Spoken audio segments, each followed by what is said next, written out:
제가 항상 이 자리에 올 때마다 항상 장이 폭락하거든요. 그랬을 때마다 왜 사도 되는지 이런 부분을 자세하게 이제 말씀드리다가 갑자기 이제 고무로 둔갑하는 바람에 많은 분들한테 투자하시는데 어려움을 드렸었는데 사과의 말씀을 드리고요.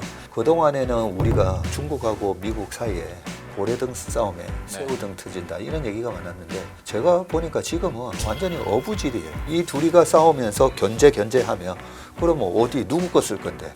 한국조선 누구 어디 배터리 쓸 건데? 한국 배터리. 2년 만에 여기 와서 2차 전지에 대해서 처음으로 이제 좋은 얘기를 말씀을 드리는데 이 분명히 이제 모멘텀이 좀 생긴 것 같다. 그 앞으로 계속 미국과 중국의 이 갈등은 쉽게 해결되지 않는다고 봐야 되거든요. 그 정치적인 맥락을 이해를 해야 지를 수가 있다는 거죠. 코스닥의 1, 2, 3등을 이렇게 보면 바이오, 그 다음에 2차 전지였잖아요. 4Q 내년 1Q에는 코스닥이 그래도 불을 뿜는 장이 될 겁니다.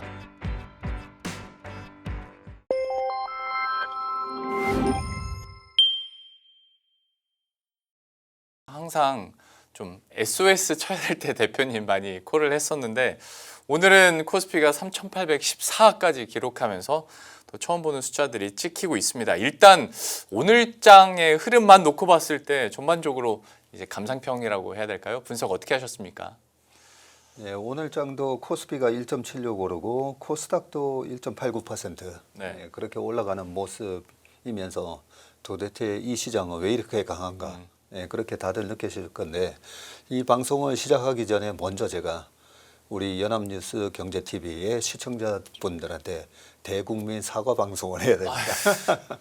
네, 지난 8월 달에 네, 아무래도 9월, 10월 달에 조정이 오는 경우가 많으니까 그 조정의 트리거가 뭐가 될지 네, 보통 큰 조정이 올 때는 항상 실업률이 급등할 때였었기 때문에 그때 말씀을 드리면서 실업률이 만약에 지난번 작년 8월 달에는 4.3이 나왔었고요.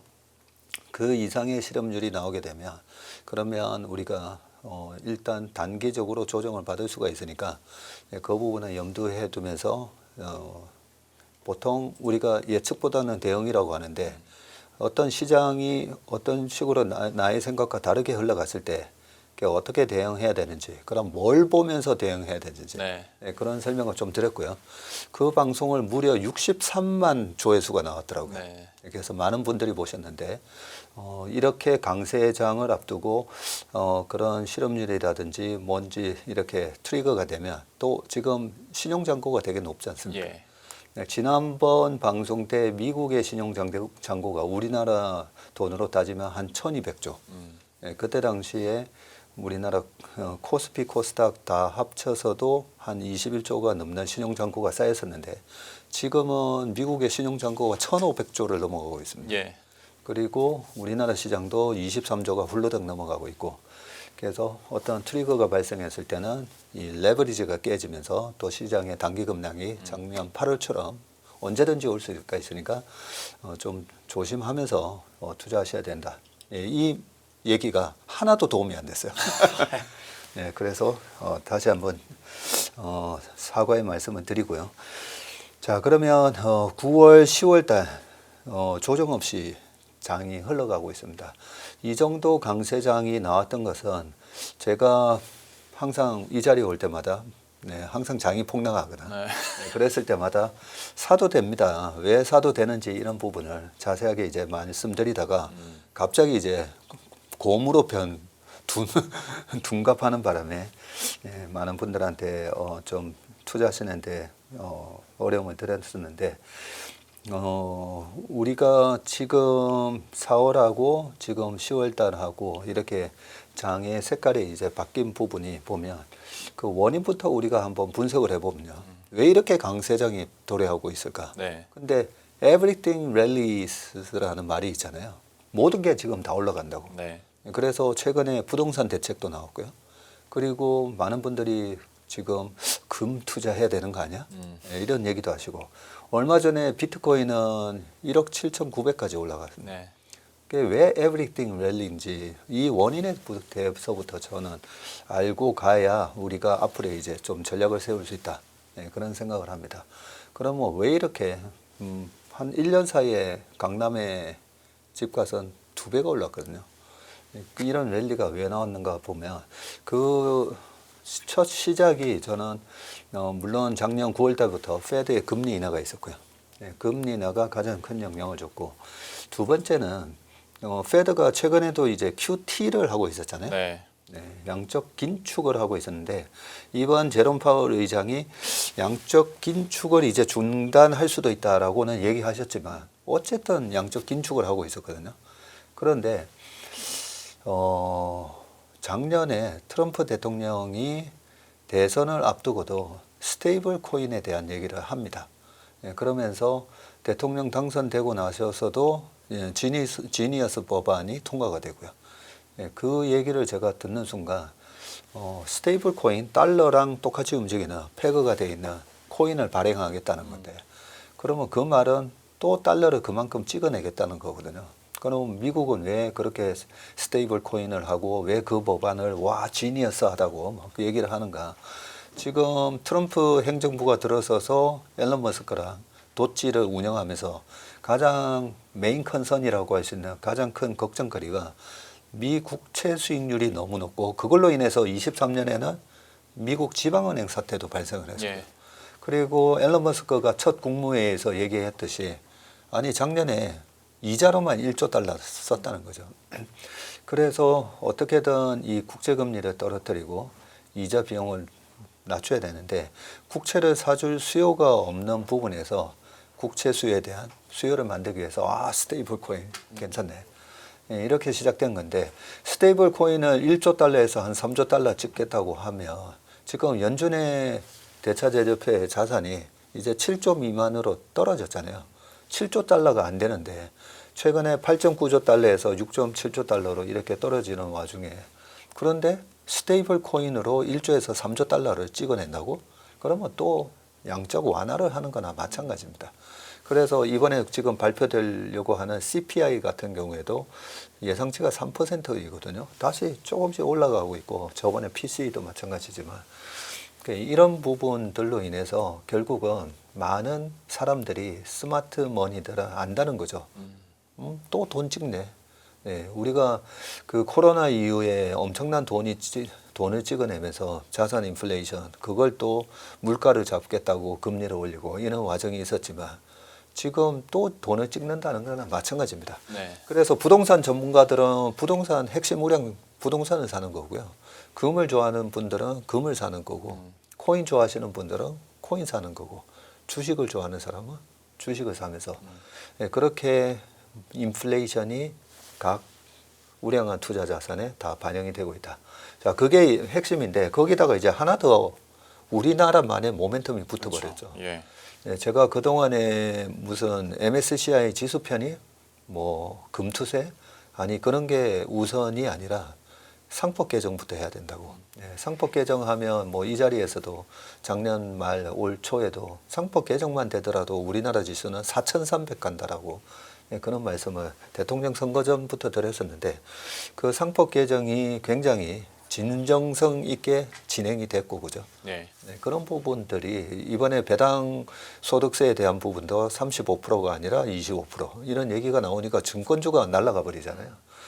그런 부분으로 정책 모멘텀까지 생겼다라는 부분. 그래서 상법 개정이 되면 옛날에 지금도 뭐 자료에도 있긴 하지만 일본의 증시가 지금 PBR이 1.7배고 그 아베노믹스가 있기 전 2012년도에 우리랑 비슷했어요. PBR 0.9 이러다가 지금 1.5에서 2.3에서 움직이는 시장으로 바뀌었잖아요. 네. 그래서 우리나라 시장이 뭐 PBR 지금 1.3 왔는데 벌써 3,800이 온 거잖아요. 그래서 제가 그때 4,300이라는 지수를 말씀드렸던 게 뭐 PBR 1.4, 1.5 정도만 되더라도 우리나라 지수 4,300인데 PBR 하면 또 아시겠지만 과거에 우리나라 PBR이 그러면 최고로 갔을 때가 언제 최고까지 갔었나 보면 최근 25년 동안에 PBR이 가장 많이 올랐던 때가 2007년 우리나라 펀드 열풍이 불었을 때인데요. 그때 PBR이 1.89까지 올라가거든요. 1.89까지 올라갔기 때문에 그래서 이번 시장은 도대체 뭐 어디까지 갈지는 모르는 시장이 펼쳐졌고요. 거기다가 우리나라의 상법 개정이라는 이 정책 모멘텀이 생겼고 이재명 정부에서 주가 지수 5천이라는 거에 대해서 뭐 최근에 나오는 정책들 보면 방금 말씀드렸듯이 굉장히 진정성 있게 하고 있기 때문에 이번에 상법 개정 다음에 그러면 그 다음 스텝은 뭔가 그게 바로 소위 말해서 국민연금의 fiduciary duty이거든요. 네. 고객 자산을 관리하는 기관 투자자가 고객 자산을 위해서 충실한 의무를 해야 되는데 그동안의 국민연금은 LG화학의 물적 분할 이런 거에 있어서 그거 하면 우리는 반대입니다라고 해놓고 실제로 강행을 했을 때 거기에 합당한 조치를 안 했어요. 그래서 국민연금을 비롯해서 기관 투자자가 주주 권익을 위해서 이제는 적극적으로 나서라. 요게 그 다음 이제 스텝으로 지금 나와 있기 때문에 이런 거를 종합으로 했을 때 국내 시장이 방금 말씀드렸던 돈이 풀리는 거 그리고 금리 인하 그리고 세 번째 국내 정책 모멘텀까지 우리나라 증시가 밸류업되는 이게 세 가지가 맞물리면서 제가 내년 5월 정도에 4,300 갈 수 있다라고 얘기했는데 벌써 지금 3,800이 와버려가지고 좀 너무 빠른 시장의 랠리에 또 이번에 조정을 안 주고 올라와서 상당히 좀 당황스러웠던 그런 두 달이었습니다.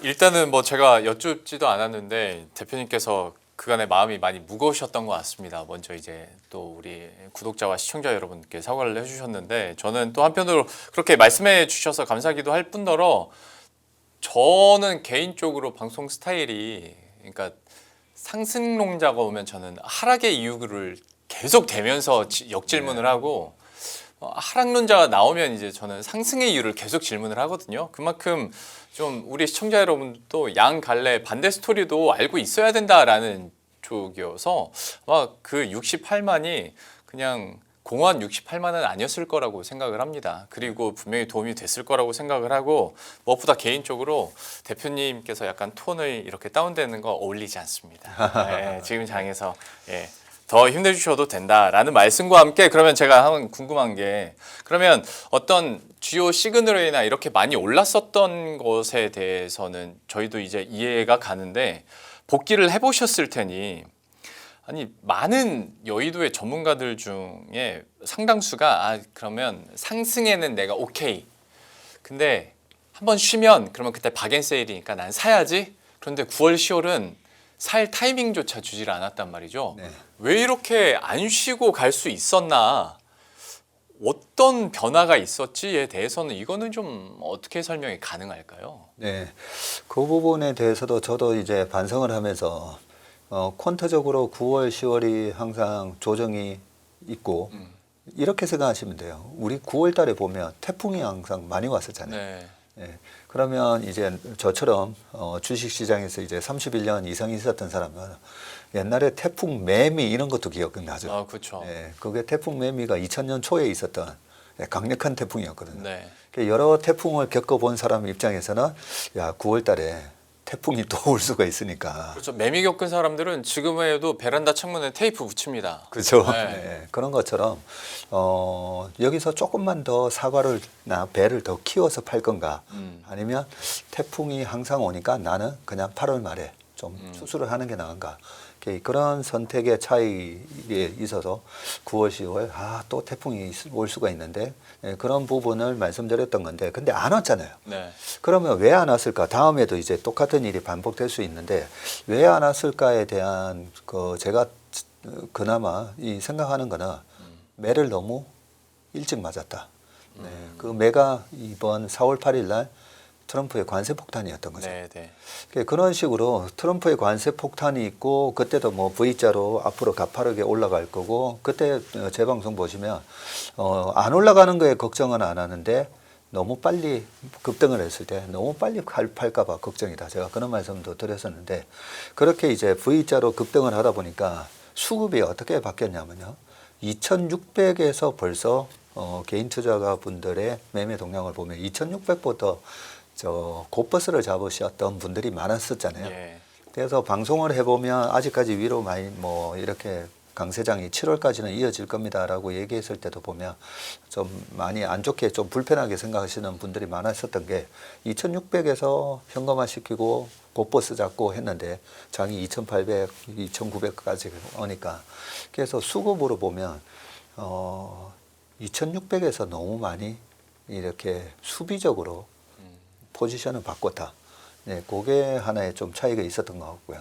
그 다음에 또 우리가 정확하게 좀 이 팩트 체크를 해보면 이번에 9월, 10월은 방금 말씀하셨듯이 결국은 반도체가 올랐던 거거든요. 예. 그러니까 우리나라 코스피의 반도체 비중이 높아서 장이 강했던 거지. 그러면 코스닥은 많이 올랐습니까? 코스닥은 이만큼 안 올랐잖아요. 네. 그래서 그동안에 작년부터 조방원, 피부미용, 엔터 이런 것들이 되게 세게 갔어요. 네. 근데 코스피에서 차지하는 비중이 적다 보니까 지수가 그렇게 많이 안 오른 것처럼 보였고 지수가 많이 안 오르다 보니까 상대적 박탈감이 덜했던 거죠.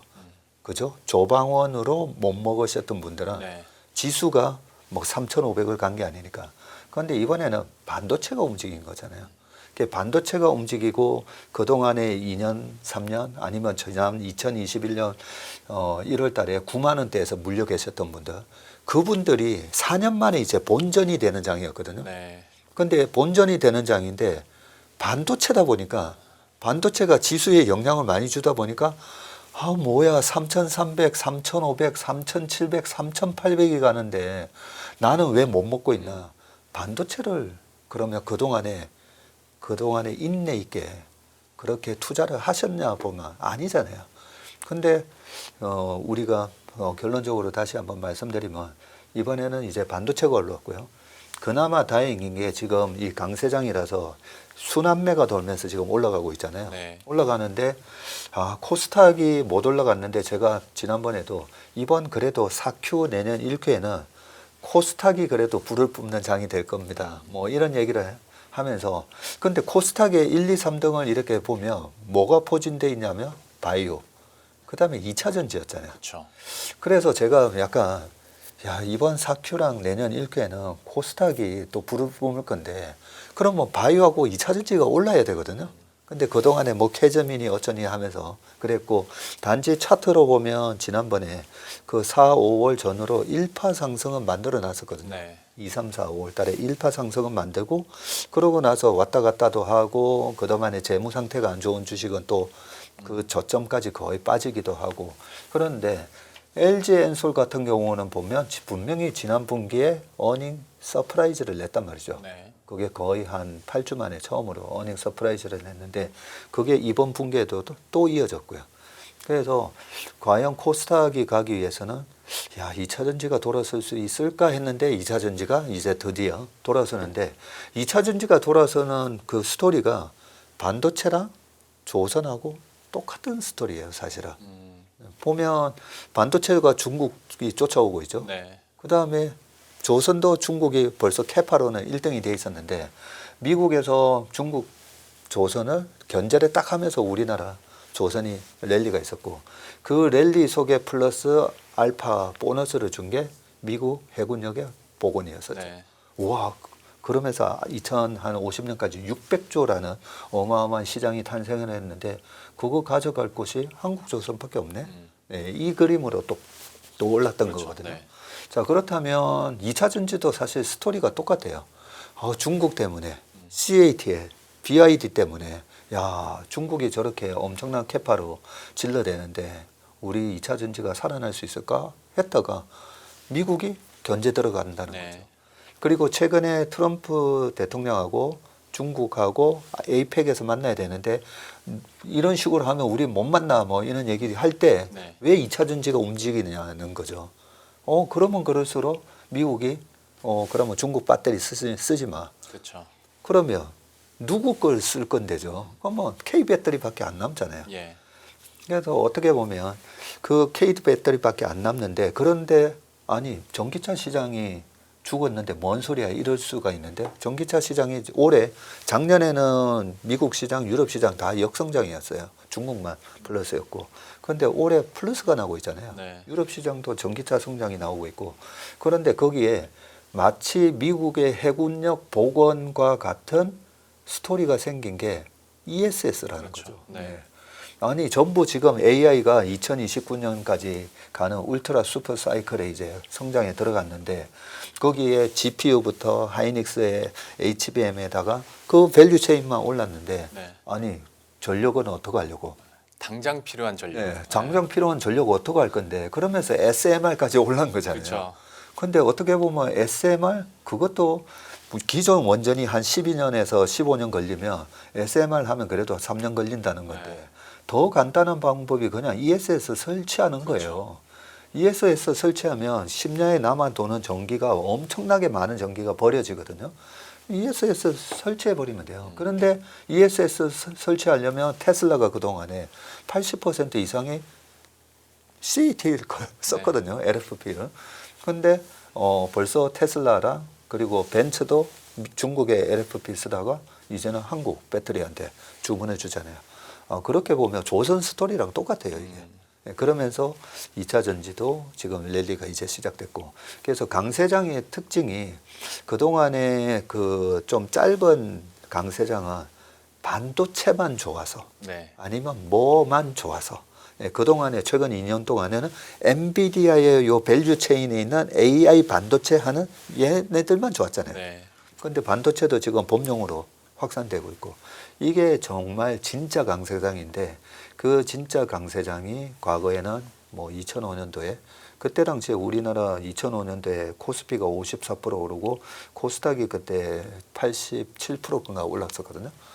그때 이후로 이제 처음으로 50%가 넘는 장이 왔고 올 초에 트럼프 1기 때 2017년에도 우리나라 시장 2017년에 장이 좋았고 그래서 올해 트럼프 1기니까 그때 2017년과 같은 비슷한 장이 연출될 겁니다. 뭐 그런 말씀드리면서 또 하나 말씀드렸던 게 제가 중국 모멘텀이었었잖아요. 네. 2005년, 2015년, 2005년에는 중국의 인프라 사이클이었고 2015년에는 중국 소비 사이클이었었죠.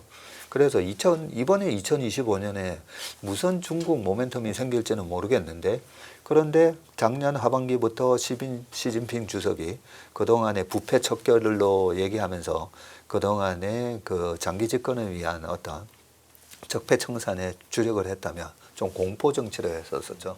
그런 거에 비해서 작년 하반기부터 이제 경기 부양책을 썼고요. 거기에 딥시크의 양원평 이런 게 나오면서 중국의 IT 굴기, 반도체 굴기를 외치면서 중국의 그 반도체 굴기, IT 굴기를 외치다 보니까 중국의 빅테크들의 이제 캐펙스 투자가 시작됐고 네. 거기에 엔비디아의 완전히 하이엔드 반도체 칩을 서로 이제 쓰지 마. 뭐 이러다 보니까 그럼 범용 반도체를 많이 쓰면 되거든요. 뭐 DDR7 같은 거, 뭐 GDDR7 이런 것도 하고 뭐 그러면서 우리나라 이 삼성전자의 그런 범용 반도체까지 모멘텀이 생기면서 그래서 이번에 2005년도에는 아까 큰 세 가지 모멘텀이 있다고 했는데 거기다가 하나 더가 중국의 경기 부양, 중국은 사회주의 국가잖아요. 네. 그래서 정부가 어떤 정책을 쓰는가가 중요한데 엄청난 경기 부양책을 쓰고 있어요.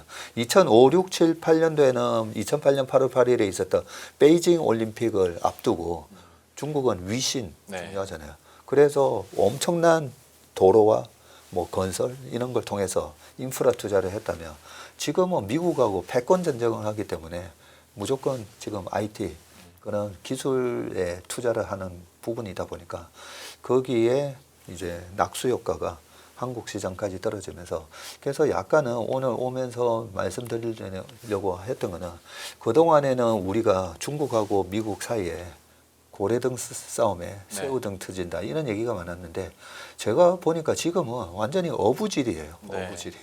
네. 이 둘이가 싸우면서 견제하면 그러면 어디 누구 거 쓸 건데 한국 조선 누구 어디 배터리 쓸 건데 한국 배터리 약간 이런 개념으로 이제 가는 흐름인 것 같습니다. 여기 이제 하나만 좀 더 말씀드리면 그 앞으로 계속 미국과 중국의 이 갈등은 쉽게 해결되지 않는다고 봐야 되거든요. 그 부분을 좀 이해를 하셔야 되는데 이번에 에이펙에 전격적인 무슨 합의 그런 거는 기대 안 하시는 게 좋다라는 거죠. 제가 그거 여쭤보고 싶어서 적어놨던 게 지금 변수들이나 어떤 부침들이 마치 에이펙 행사를 기점으로 해서 해소된 뒤에 날아갈 것처럼 스토리가 많이 만들어지긴 하거든요. 네. 반대로 그걸 말하자면 에이펙 때까지만 참으면 돼라는 개인 투자자분들도 많아요. 근데 그렇게 드라마틱할 변화가 있을 거라고는 욕심내지 말자. 네. 우리가 주식 투자를 할 때 대중들이 잘못 인지하고 있는 부분이 있으면 거기서 이제 투자의 기회가 있거든요. 그래서 지난번 작년 12월 3일에 계엄 사태가 있고 계엄이 빨리 그냥 하루 만에 종료됐잖아요. 그런데도 그 다음날 아침에 시장이 빠지면서 사람들이 걱정했던 거는 이제 조선방산이 그 수주 안 되는 거 아니니까 그랬는데 그런 일이 안 일어났잖아요. 그래서 대중들이 그렇게 두려워하거나 탐욕적으로 생각하는 거랑 실제는 다르게 흘러갈 때 투자의 기회가 있거든요. 네, 그런 측면에서 그러면 앞으로 에이펙 전후에 미중 무역 분쟁 이 갈등은 어떻게 전개될까라고 보면요. 해결 안 됩니다. 저는. 왜 이 부분은 좀 중국의 정치를 좀 아셔야 된다라고 생각하는데 트럼프는 4년 임기잖아요. 그래서 내년에 중간 선거도 있고 뭔가 봉합을 해서 이번에도 시장이 떨어지려고 하니까 또 바로 타코 그죠? 트럼프 always 치킨 아웃 하면서 바로 말 바꾸잖아요. 시장을 올리려고 하는. 그렇게 해서 내년까지 봐봐 내가 또 집권하니까 시장도 오르고 좋지. 이걸 보여주고 싶은데 시진핑 입장에서는 미국하고 합의를 하고 뭐 무릎 꿇고 어느 정도 무릎 꿇면서 할 이유가 하나도 없어요. 네. 지금 반도체만 하더라도 쓰지 마 이러고 있잖아요. 그러면 왜 시진핑은 원하지 않는가? 합의를 원하지 않는가? 왜냐하면 시진핑은 장기 집권을 하고 싶어 하죠. 그래서 트럼프 1기 때 2017년도에 그때 우리나라 시장이 그때도 이제 9월 말부터 10월 초에 긴 추석이 있었거든요. 그런데 그때 9월 달에 왜 조정이 있었냐면 그때는 트럼프하고 김정은하고 전쟁할 것처럼 했었죠. 그래서 오죽하면 저희 아버지께서 전화 오셔가지고 애들 저희 형님이 중국 계시니까 북경에 애들 좀 보내놓으면 어떨까. 전쟁이 일어나는 줄 아시고 그런 얘기가 있을 정도로 2017년 9월이 험악한 분위기였어요. 그런데 그때도 제가 저희 고객분들한테 전쟁이 일어날 확률 0%입니다. 네, 왜냐하면 저 두 사람들이 왜 지금 저렇게 어르렁거리냐. 트럼프 1기 때 첫 해부터 트럼프 탄핵 얘기가 나왔어요. 러시아 스캔들 때문에. 그리고 지금의 김정은은 어느 정도 이렇게 하고 다니지만 그때 어린 김정은은 언제든지 체제가 무너질 수 있습니다. 체제가 무너질 그런 위협에 가장 좋은 거는 외세에 의한 우리가 하나로 뭉쳐야 돼. 원 차이나 이런 거 외치는 게 중요하거든요. 그러니까 시진핑 입장에서 갑자기 에이펙 앞두고 최근에 뭐 여러 가지 제재를 해버리잖아요. 오히려. 그러니까 시진핑이 이제 빡쳐가지고 그랬던 것처럼 그러면 이런 현상이 이번에 에이펙 때 큰 뭉뚱그리로 뭔가 합의를 한 것처럼 약간 기업 간의 MOU 하듯이 전혀 법적인 구속력이 없는 저는 그 정도의 합의가 있지 그 이후로 미국과 중국의 이 무역 전쟁은 계속된다고 우리가 봐야 되고 그 계속될 때 그러면 이번처럼 조선에서 우리가 어부지리가 됐잖아요. 그리고 2차 전지도 그 정치적인 맥락을 이해를 해야 2차 전지도 지를 수가 있다는 거죠. 네, 그래서 2년 만에 여기 와서 2차 전지에 대해서 처음으로 이제 좋은 얘기를 말씀을 드리는데 이 분명히 이제 모멘텀이 좀 생긴 것 같다. 그래서 이 모멘텀은 다 이 G2 국가의 정책 모멘텀이고 정치적으로 앞으로 어떤 식으로 이 상황을 끌고 갈까. 저는 계속 갈등이 지속되고 갈등이 지속되면 지속될수록 중국을 못한다고 했을 때 우리만이 할 수 있는 게 뭔가 그 부분에 있어서 답이 있다라고 생각합니다. 그래서 좀 총체적으로 다시 한번 이 좀 투자 전략 부분에 대해서 말씀드리면 아까 코스닥이 제가 이번 4Q 내년 1Q에 부를 부분은 장이 될 거다. 뭐 이 얘기는 예전부터 늘 했던 얘기이기 때문에 갑자기 저 사람 뭐 8월에는 조심해야 된다더니 왜 지금 와서 뭐 그렇게 생각하지 마시고 그래서 왜 4Q랑 내년 1Q가 그러면 코스닥이 불을 뿜을 때 2차 전지 2차 전지가 안 올라가는데 무슨 코스닥 지수가 올라가겠어요. 그 다음에 또 하나는 이제 바이오죠, 바이오. 바이오는 작년에 9월 달에 첫 금리 인하 전부터 뭐 알테오젠, 펩트론 뭐 이런 것들이 많이 움직였잖아요. 확실히 금리 인하를 하면 바이오는 움직일 수밖에 없습니다. 그래서 이번에 10월 말에 또 두 번째 금리 인하가 단행되고 이러면 4Q랑 내년 1Q에는 또 바이오는 움직일 거다 하고, 그 다음에 코스닥에서 또 많이 차지하는 섹터가 있는데 그게 반도체 소부장이죠. 예. 그래서 지난번에 반도체 소부장에 1차 랠리가 있었잖아요. 이 부분이 3차 랠리가 또 내년 1Q까지는 좀 진행될 가능성이 높다. 그렇게 생각합니다. 그러면 이것도 한번 여쭤볼게요. 9월, 10월에 오르는 동안에 많은 분들이 반도체, 그러니까 사실 시장 자체가 반도체가 정말 머리끄댕이 잡고 계속 끌어올리는 시장이었다 보니까 그 외의 종목들은 또 순환매가 빠르게 돌고, 그러면 반도체가 없으셨던 분들은 속상하다가 이제서야, 제가 이전에도 다른 방송에서 얘기했던 게 5만 원대 삼성전자는 별로 관심도 없었으면서 이제 8만 원, 9만 원대 삼성전자는 사겠다고 줄을 선 상황이잖아요. 그러니까요. 그러면 이 반도체에 대해서 그래도 쫓아가는 게 맞는 것인지, 아니면 이 정도 왔을 때 앞에 또 대표님의 설명을 들어보면 이제 반도체 외의 종목군에 우리가 조금 더 집중을 해야 될 변곡점이 온 건지에 대해서, 그러니까 뭐 2차 전지나 아니면 기타 다른 산업군으로 지금은 포트폴리오를 좀 변화시켜야 되나에 대한 고민에 대해서는 좀 어떻게 생각하고 계십니까? 반도체 얘기하니까 제가 작년 연말에 우리나라 계엄 사태뿐만 아니라 트럼프 당선되면서 원달러 환율이 또 위로 치솟았죠. 그러는 와중에 삼성전자 5만 원도 깨지고 뭐 그랬을 때 내년에는 반도체 랠리가 반드시 옵니다. 안 오면 제가 사과 방송하겠습니다. 그런 얘기까지 했던 기억이 나는데요. 지금 다시 한번 말씀드리지만 반도체가 우리 코스피에서 비중이 차지하는 부분이 크기 때문에 그래서 이번에 반도체가 아무래도 코스피에 영향을 많이 줬고요. 그런데 우리 이 방송을 보시는 투자자분들이 저는 저희 회사가 뭐라고 얘기하냐면 저희 회사는 연 15% 수익을 목표로 합니다. 그러거든요. 그리고 이때까지 그런 수익을 내왔었고 그 연 15%의 수익만 달성을 해도 뭐 3억이 5년 지나면 6억이 되고 그 6억이 5년 지나면 12억이 되거든요. 그런데 한번 왕창 깨지는 그런 건 없어야 되죠. 복리의 효과가 지속되려면. 그러면 연 15%의 목표 수익을 목표로 하는데 조방원에서 다 먹고 반도체 다 먹고 2차 전지 다 먹고 바이오 갈 때 다 먹고 그렇게 하면 연 150% 수익을 아마 낼 거예요. 그거는 불가능하다는 거죠. 그래서 우리가 투자자분들이 이 주식 오를 때는 이 주식 내가 먹어야 되는데 저 주식 오를 때는 저 주식 먹어야 되는데 그래서 피터 린치가 그런 얘기를 월가의 영웅에 해놨거든요. 어떤 주식이 막 올라가면 안 사면 그만이잖아요. 근데 투자자들은 내가 저 주식을 안 사고 있기 때문에 손해를 보고 있다 생각한대요. 아니, 사람 심리가 너무 더 잘 아시겠지만 하락하는 장에서는 똑같이 하락해도 크게 타격이 없는데 상승장에서는 내가 못 먹으면 사실 거기에 대한 심리적 압박감이 더 좀 큰 법이잖아요. 그러니까요. 그런데 더더욱이나 이제 지수가 올라가면 그 상대적 박탈감이 커지는데 그 지수가 실제로는 이 반도체의 영향을 많이 받는다는 거죠. 그래서 내가 그동안에 어느 장에서든 우리가 연평균 15%의 수익을 낼 수 있는 그런 실력이 되면요.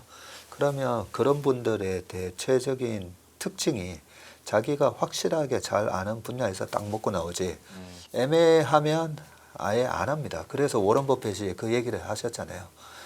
야구는 3 스트라이크 아웃 제가 있지만 주식은 10번 한가운데 직구였는데 안 쳐도 된다고.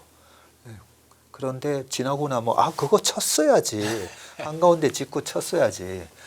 그런 식으로 생각할 수가 있는데 내가 확실하게 잘하는 분야에서 수익을 내면 되고요. 그래서 너무 이번 지수 상승에 좀 많이 박탈감을 느끼시는 분들도 많으실 건데 거기에 있어서 약간 좀 자유로워지셨으면 좋을 것 같아요. 현답을 해주신 것 같습니다. 특히 지금 상황에서 포지션이나 아니면 내 포트폴리오 내 비중 조절에 대해서 고민을 많이 하실 텐데 어떤 근본적으로 전략을 짜시는데 좀 도움이 되실 것 같고. 근데 이렇게 얘기를 듣다 보면 사실 모든 시장이 아무리 상승한다 한들 좋은 것만 있는 건 아니지 않습니까?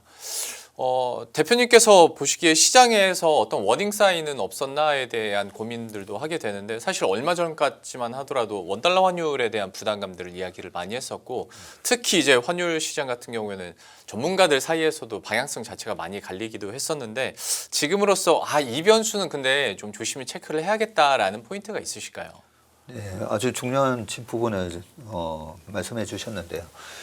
우리나라 원달러 환율이 뭐 1,400원 넘었을 때 네. 작년에도 뭐 1,600원 네. 가는 것 같다. 뭐 작년 연말에 이제 정치 상황도 좀 불안하다 보니까, 근데 그런 얘기 있을 때마다 제가 말씀드렸던 게 글로벌하게 마켓 자체가 위험 자산을 회피하면서 달러로 도망갈 때, 네. 그럴 때는 조심을 해야 되는데, 우리나라만의 원달러 환율이 높게 형성됐던 거잖아요. 지금은 왜 1,420원 하고 있는데, 그거는 3,500억 달러 투자하겠다고, 그것도 선입금 하라고 하니까, 네. 그러면 달러 수요 많아질 거니까 뭐 그런 이유잖아요. 뭔가 이 금융이 부실해지고 이 파이낸셜 리스크가 발생해서 그런 게 아니잖아요. 네. 그러면 우리가 잘 생각해 보시면, 지금 코스닥의 알테오젠부터 2차 전지도 그렇고 코스피의 삼성전자 하이닉스도 그렇고 전부 다 수출 기업이잖아요. 수출 기업은 이런 이슈로 1,400원의 환율을 유지해 주는 게 너무 감사한 거죠. 그러면서 영업이익률도 좋아지는 거고, 그렇기 때문에 원달러 환율만 보는 게 아니라 제가 달러 인덱스를 같이 보시라고 말씀을 드리면서, 네. 2017년도에 달러 인덱스가 급락을 하면서 실제로 2025년도에도 트럼프 1기이기 때문에 비슷한 현상이 일어날 수 있기 때문에 올해 뭐 장이 좋을 수 있을 겁니다. 뭐 그런 얘기를 했는데, 지금 그럼 자료화면을 한번 보시면요. 2017년하고 2015년도에, 요게 2017년이거든요. 예. 이게 4개월 전에 우리 김 팀장님하고 방송을 할 때 보여드렸던 것 같은데, 2016년 요때가 트럼프하고 힐러리 선거하기 전에 10월 달에 장대 양봉이 나요. 예. 11월에 트럼프 당선됐다고 장대 양봉이 나요. 이게 달러 인덱스가 급등하는 겁니다. 그리고 12월에도 급등을 했었죠. 그러다가 윗꼬리 만들고, 그 다음 1월 달에 취임을 하잖아요.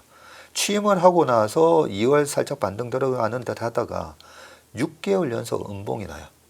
그러면서 랠리가 막 지속되고, 그때는 그러면 트럼프는 보호무역주의 얘기 안 했느냐? 보호무역주의 2016년부터 얘기했었어요. 자, 그러면서 랠리가 왔었는데, 이번에도 보시면 작년 10월, 11월, 12월 달러 인덱스가 양봉이 났고, 여기에 정치적인 상황까지 맞물리면서 우리나라 환율이 1,460원 뭐 이렇게 가니까 되게 두려웠던 거죠. 예. 근데 올해 들어와서 트럼프 2기 1년 차 딱 되고 나서 지금 보시면 달러 인덱스가 6개월 연속 음봉이 났다는 거죠. 그러면 지금 원달러 환율은 1,420원인데 달러 인덱스는 얼마인가 보면 안정적이에요. 지난주에 미국의 또 지방은행 사태가 발생을 했을 때 혹시 이 달러 인덱스가 어떻게 되는가 봤었는데, 바로 앞전에 SVB 은행 사태가 있었잖아요. 23년 3월하고 4월. 그때도 달러 인덱스가 밑에서 왔다 갔다 하다가 말았었거든요. 그걸 보면 이번에도 달러 인덱스 오르는 듯 하다가 다시 꺾이고, 그 다음에 하일드 스프레드 같은 경우에도 오르다가 다시 꺾이더라고요. 그래서 지금 죄송합니다. 지금 이 지방은행 사태가 됐던, 앞으로 뭐 계속 이슈가 나올 겁니다. 미중 무역 분쟁 갈등뿐만 아니라 러시아랑 뭐 또 어떻게 되는지, 그다음에 중동 사태 이런 것들이 나올 때마다 우리가 뭘 참고해야 되냐면 달러 인덱스가 급등을 하는가 부분을 보셔야 되는데, 2017년도에 보시면 2018년 1월까지 달러 인덱스가 빠집니다. 그리고 2018년 2월에도 뭐 바닥 저점이 한 번 더 나오고요.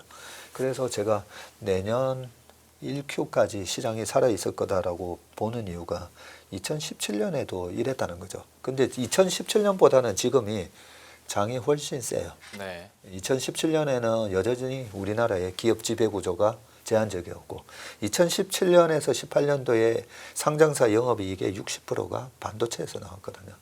그런 거에 비하면 지금은 이익의 어떤 질, 퀄리티도 좋고 국내의 상품 개정을 비롯한 국내 증시 상황도 훨씬 2017년보다는 좋다. 네, 그렇게 생각합니다.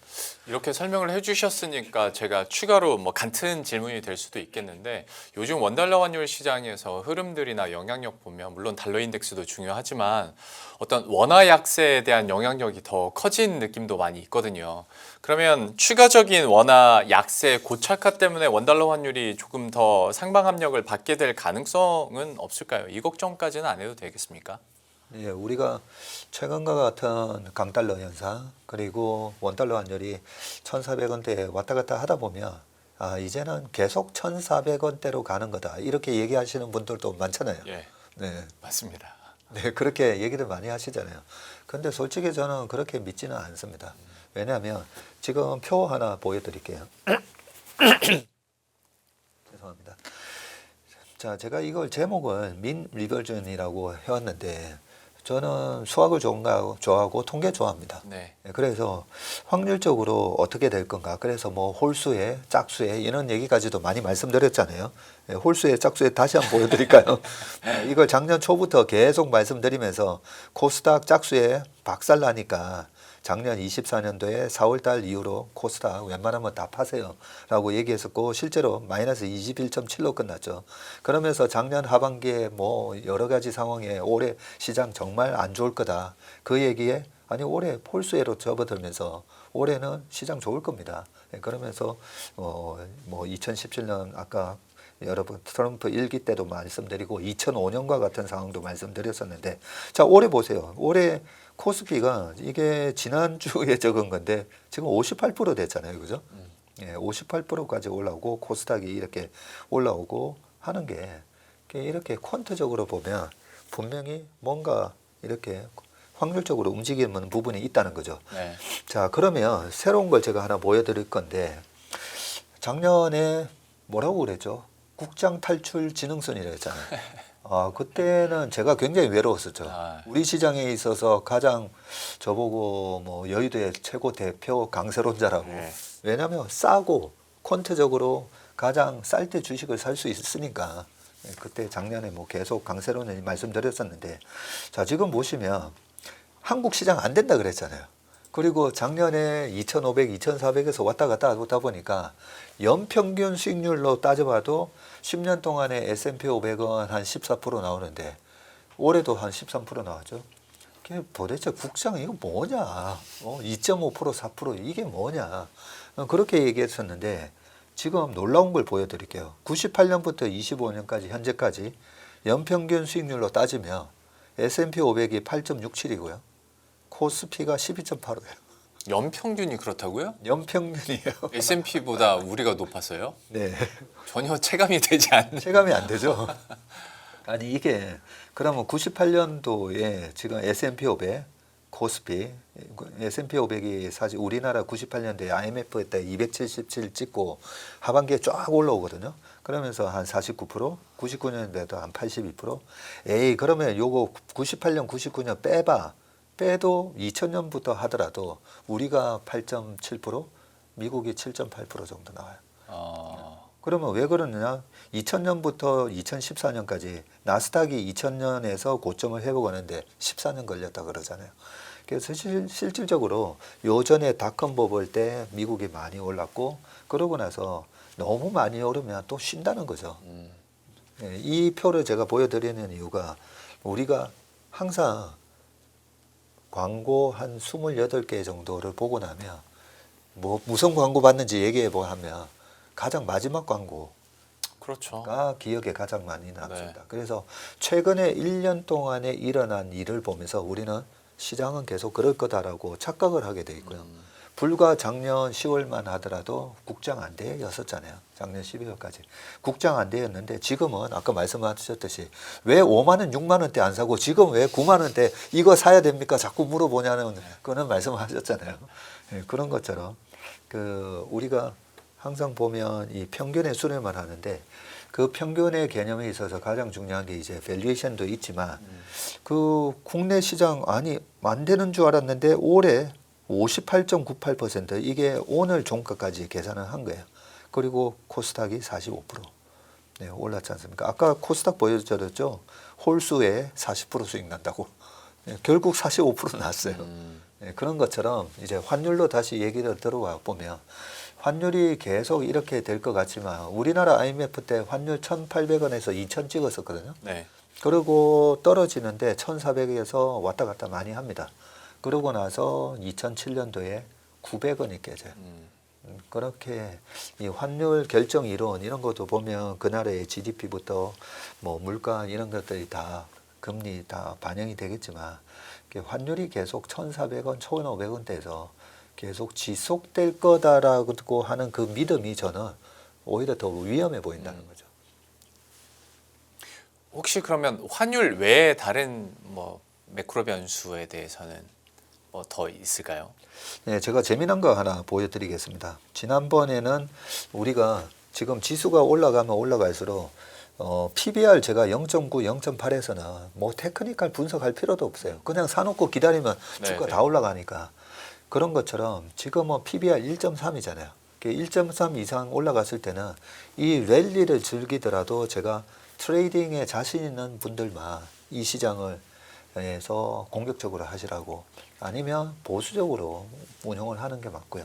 그 보수적으로 하다가 어떤 시그널이 나왔을 때 도망 나와야 되는가 그 시그널에 대해서 오늘은 좀 설명을 드릴게요. 지난번에는 실업률. 네. 지난번에 실업률이 작년 8월 5일 날 급락하면서 샴의 법칙 뭐 네. 그랬었잖아요. 예. 그러면 직전 12개월 동안 가장 최저점이었는 실업률 대비해서 최근 3개월이 0.5% 넘으면 반드시 리세션으로 들어간다. 그것 때문에 작년에 놀래서 장이 빠졌던 거거든요. 네. 그러면 샴의 법칙이 다시 거론이 되려면 최근에 12개월의 저점은 4%예요. 네. 그러면 4.5 이상이 나오려면 최근에 4.3, 4.2 나왔으면 4.5를 만들려면 5점 몇이 나와야 돼요. 그렇죠. 근데 5점 몇은 안 나오겠죠. 그 대신 어떤 게 앞으로 나올 수 있냐면 4.5, 4.5, 4.5가 3달 연속 나오면 3개월 평균이 4.5가 되잖아요. 그렇죠. 그러든가 아니면 4.4, 4.5, 4.6 이렇게 나와도 4.5가 되면서 네.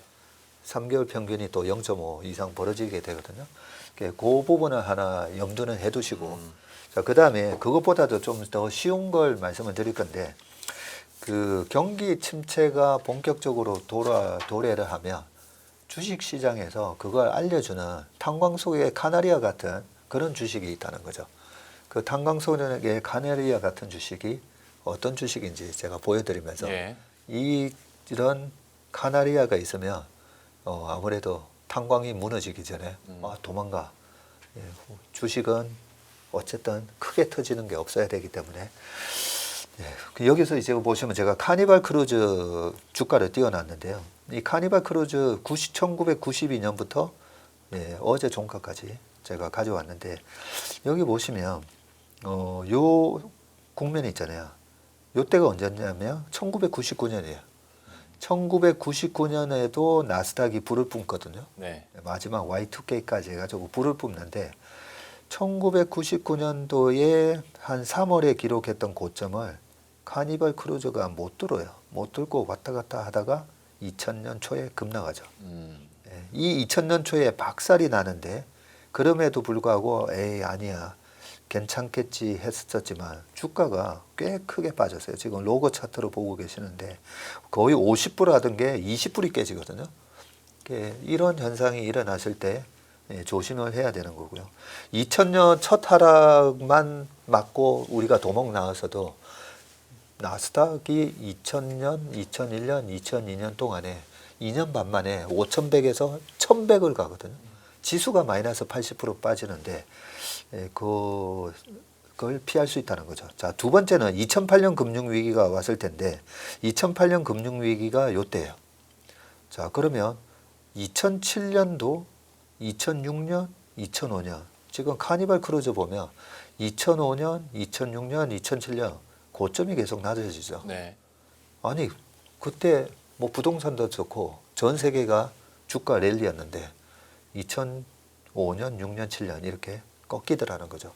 그래서 요때 당시에 2005년, 6년, 7년도에 시장을 베어리시하게 얘기하셨던 세 분의 애널리스트 분들이 세 분이 다 집에 가셨죠. 집에 가셨다가 두 분은 지금 여의도에 다시 복귀해서 그때 당시를 많이 회상을 하시면서 저랑 친합니다. 누구예요? 저 굉장히 궁금해지네. 그 누구라고는 말씀드릴 수 없는데 예. 예, 그때 정말 힘들었다. 예, 그런 얘기를 많이 하시는데 실제로 보면 이 카니발 크루즈 같은 걸 보면 경기가 서서히 멍들고 있다라는 걸 보여줬다는 거죠. 이 부분을 보시고 그러면 최근에는 어땠는데 최근에 보면 2018년 19년 최근처럼 금리 3번을 내리는데 우리가 얘기하죠. 금리를 내리는데 리세션이 안 오면 주가는 올라가고 리세션이 오면 빠지고 그죠. 그런데 2019년도에 리세션 안 왔어요. 금리를 3번 내리는데 근데 왜 3번을 내렸냐면 경기가 안 좋으니까. 그래서 카니발 크루즈 보면 빠지죠. 근데 2019년도에 S&P 500이 28.8% 올라가거든요. 우리나라 지수도 플러스가 나는데 그래서 2018년 초에 고점을 기록하고 계속 흘러내리더라는 거죠. 그래서 이번에 22년도에 바닥을 찍고 계속 이 카니발 크루즈를 보면서 제가 우리 시장 안 좋을 때도 계속 그래도 사면 됩니다라는 얘기를 할 수 있었던 이유가 이 카니발 크루즈의 주가를 보면 미국 경기가 정말 박살 나는지 아닌지를 힌트를 얻을 수 있는데 카니발 크루즈 주가가 이렇게 V자로 한 7불 찍고 30불까지 왔어요. 죄송합니다. 자, 이렇게 오는 부분을 보면 경기 침체는 없구나. 아직까지는. 근데 그러면 왜 하필 카니발인데 우리가 이유를 알면 더 좋잖아요. 네. 왜 하필 카니발인데? 자, 우리 김영동 팀장님께서 결혼 15주년을 맞아서 내년에 뭐 언제 결혼하셨는지 모르겠지만 아니면 부모님 내년에 8순이신데 여행 보내드려야 되는데 그러면 카니발 크루즈를 다음 주에 크루즈나 여행이나 가볼까? 전화는 아니죠. 다음 주 가려고. 보통 6개월에서 1년 뒤에 예약을 부킹을 미리 한다는 거죠. 그래서 카니발 크루즈 같은 회사가 경기에 바로미터가 되구나. 내년 경기에 바로미터가 되구나라는 걸 제가 좀 그렇게 저는 생각하고 있고요. 그래서 이 카니발 크루즈가 죄송합니다. 카니발 크루즈가 만약에 이 지금 월봉을 보고 계시는데 20개월 이평선을 확 깨면서 뭔가 추세가 무너진다. 그럴 때는 일단 조심 모드로 바꾸자. 우리가 공격 모드에서 수비 모드로 전환을 하자는 거고요. 자, 두 번째 확률을 계속 이렇게 높이기 위해서 또 다른 주식을 보면 이 JP 모간이거든요. JP 모간이 뭐 세계에서 금융을 꽉 쥐고 있는 그리고 우리가 아는 인베스트먼트 뱅커잖아요. 자, 그러면 경기가 안 좋아질 걸 반영을 하면 JP 모간 주가가 올라갈 수가 없습니다.